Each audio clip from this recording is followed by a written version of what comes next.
কিন্তু বঙ্গভঙ্গ রদের মধ্য দিয়ে 1911 সালে সেই স্বার্থে কিছুটা আগামী আনলো। সেই ইতিহাস আমি এই জন্যই বলছি, আমাদের এই যে হেজিমনিটা শুরু হয়েছে তখন থেকে, আধিপত্যটা শুরু হয়েছে তখন থেকে।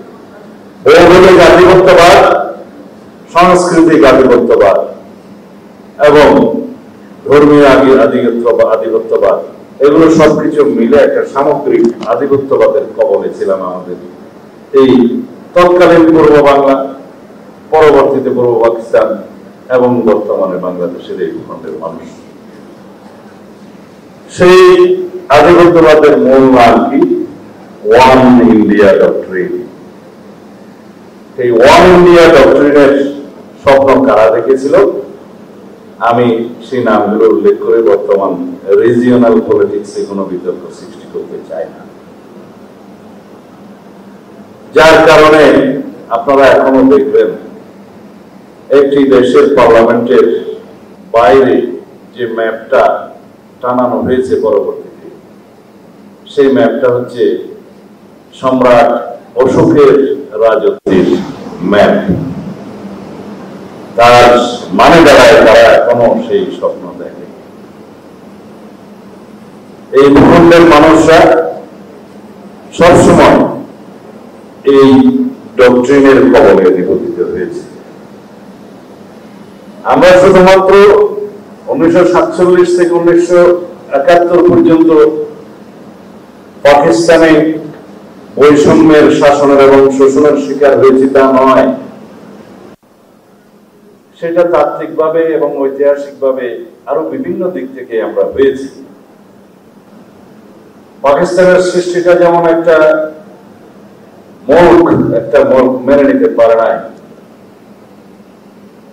পাকিস্তানেরও, পশ্চিম পাকিস্তানেরও পূর্ব পাকিস্তানের প্রতি বৈষম্য সৃষ্টির মাধ্যমে আমাদের স্বাধিকারকে তারা মেনে নিতে পারে নাই। তো সুতরাং এই ভূখণ্ডে তো হেজিমনি সৃষ্টি করার চেষ্টা সময়ে সময়ে হয়েছে, ঐতিহাসিকভাবে হয়েছে, বিভিন্ন রেজিম কর্তৃক হয়েছে, বিভিন্ন শাসক গোষ্ঠী কর্তৃক হয়েছে। আমরা সবসময় নিষ্পেষিত হয়েছি, শাসিত হয়েছি এবং শোষিত হয়েছি। সেই ধারাবাহিকতায় 1971 সালে শহীদ রাষ্ট্রপতি জিয়াউর রহমান কর্তৃক স্বাধীনতার ঘোষণার মধ্য দিয়ে এই দেশ যখন ভূখণ্ড পেল স্বাধীন, এই দেশ যখন পতাকা পেল স্বাধীন, তখন নতুন করে আমরা যাত্রা করার স্বপ্ন দেখলাম। আমি এখানে স্বাধীনতা যুদ্ধের পরবর্তী এবং স্বাধীনতার সময়ের আগের যে যাদের রাজনৈতিক ভূমিকা ছিল তাদের ভূমিকাকে কখনো অস্বীকার করতে চাই না।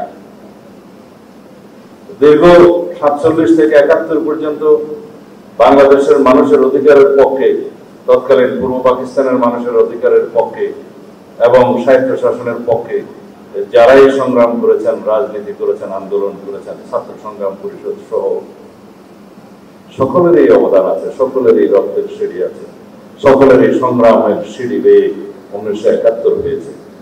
আজকে যেমন আমরা 2024-এর গণ অভ্যুত্থানের সিঁড়িগুলো নির্মাণ করেছি এই শহীদ আবরারের মতো শহীদদের আত্মত্যাগের সিঁড়ির মধ্য দিয়ে।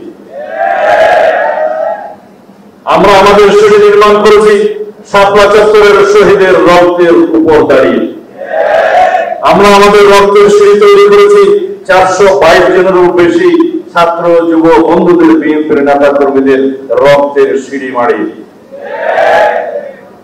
সুতরাং 71 থেকে 2024 এই রাজনৈতিক ইতিহাস নির্মোহভাবে আমাদের রচনা করতে হবে, বিশ্লেষণ করতে হবে।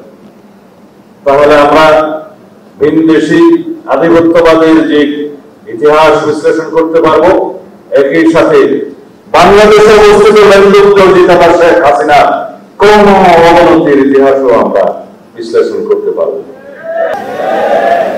সেদিন বুঝতে পেরেছিলাম এভাবে বাংলাদেশে হয়তো শেখ হাসিনার বিরুদ্ধে কথা বলা যেত, কোনো না কোনো ভাবে হয়তো তাকে জেলে যেতে হতো, নির্যাতিত হতে হতো, গুম হতে হতো। কিন্তু ভারতীয় আগ্রাসন এবং আধিপত্যবাদের বিরুদ্ধে কথা বললে তাকে জীবন দিতে হতো, এটা আমরা তখন বুঝেছি।